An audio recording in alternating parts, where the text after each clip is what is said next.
Congress the న్యాయ manifesto కాదని అన్యాయ మేనిఫెస్టో అన్నారు బీజేపీ ఎంపీ లక్ష్మణ్.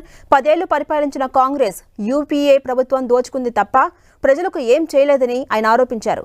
ఎన్నికల్లో ప్రజలను మభ్యపెట్టడం కోసం ఇండియా కూటమి అంటూ పేరు మార్చుకుని వస్తుందని, పేరు మార్చుకున్నంత మాత్రాన వారు దోచుకున్న 12 లక్షల కోట్ల లెక్క ప్రజలు మర్చిపోలేరని అన్నారు.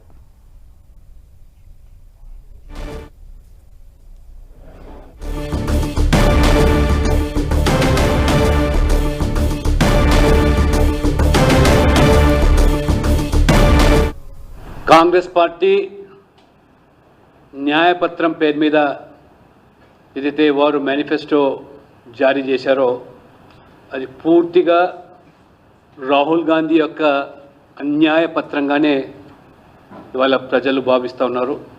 వికసిత భారత్ కోసం బీజేపీ పాటుపడుతూ ఉంటే విభజన భారత్ కోసం ఇవాళ కాంగ్రెస్ వారు ఎన్నికల్లో ఏ రకమైనటువంటి కుట్రలు కుతంత్రాలు పంటున్నారో వాళ్ళ స్పష్టమవుతుంది.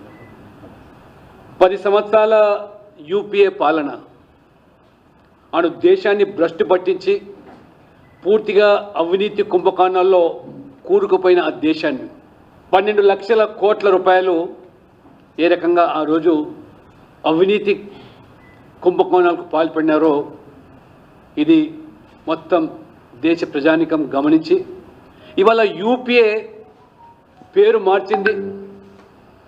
అదే యూపీఏ కొత్త ముసుగులో ఇవాళ ఇండి కూటమి పేరు మీద 12 లక్షల కోట్లు దోచుకున్నటువంటి యూపీఏ పేరు మారినంత మాత్రాన వాళ్ళ విధానాలు మారలేదు, వారి ఆలోచనలు మారలేదు, ఆ నాయకులు కూడా మార్పు లేదు.